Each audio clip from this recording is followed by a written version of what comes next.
Kæri gestir og vinir, verið hjartalega velkomin á opnunarhátíð hinsegin daga 2012.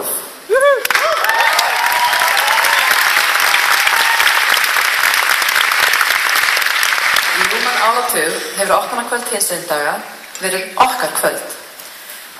Kvöld fyrir ættarmót, vinafund, hinsegin fólks, fjölskyldna og vina. Til hamingju öll með þessa glæsilega hátíð okkar, til hamingju með ykkur sjálf og þann kjark og það stolt sem einkennir þessa hátíð. Hátíð þar sem mannréttindi, margbreytileiki og menning tvinnast saman í 6 daga langri veislu, ótal viðburða, þar sem við fögnum og þökkum fyrir okkur.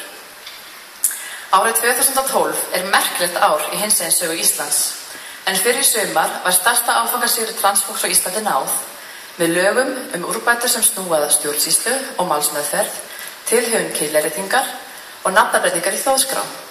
Til hamingju transfólk, til hamingju Ísland.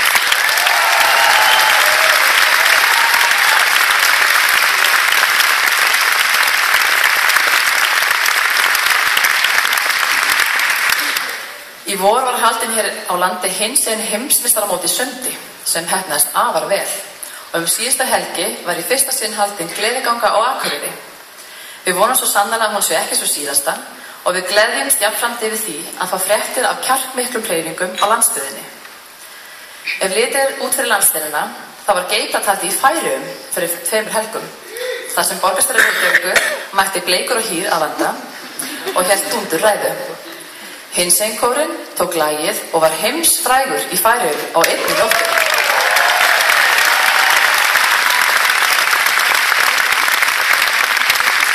Íslendingar studdu þannig við bakið á Færeyingum á þessum merka og mikilvæga degi. Heiðursgestur hinsegin dag í ár kemur einmitt frá Færeyjum, en það er Sonja Jækvarsdóttir. Sonja mun halda ræðu á stóra sviðinu á Arnarhóli eftir gleðigönguna á laugardaginn. Ég hvet ykkur til að hlýða vel á hana. Þrátt fyrir að við höfum náð langt hér á landi, eigum við enn margt eftir.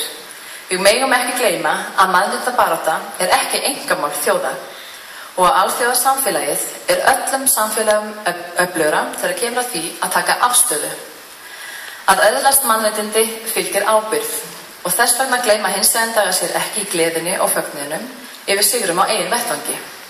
Leið að við fögnum öryggi okkar og fengnum frelsi, förum út á götur Reykjavíkur annan laugardag í ágúst til að sýna samstöðu með systrum okkar og bræðum í þeim ríkjum heims sem ennþá kúa, misþyrma og jafnvel drepa vegna kynhneigðar og kynvitundar. Það má segja að okkar næsta skref sé að halda áfram að standa á vörð okkar málefni en jafnframt að hefja útflutning á mannréttindum. Vera fyrirmynd í alþjóðasamfélaginu og láta til okkar taka. Hinsegin daga munu hvetja sendiherra Íslands allan heim til að taka þátt í hinsegin göngum erlendis og taka þannig sýnilega afstöðu til málefna hinsegin fólks.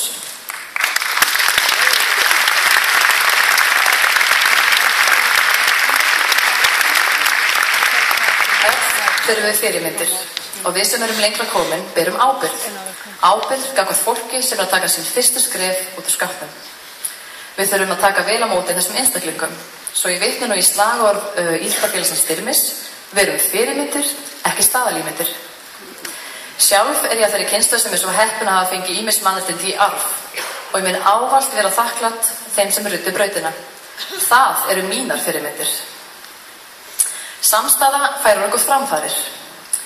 Þess vegna þurfum við að standa saman, ekki aðeins fyrir okkur hérna heima, heldur líka fyrir okkur allan heim, því að baráttunni er hvergi nærri lokið. So, for our guests from abroad,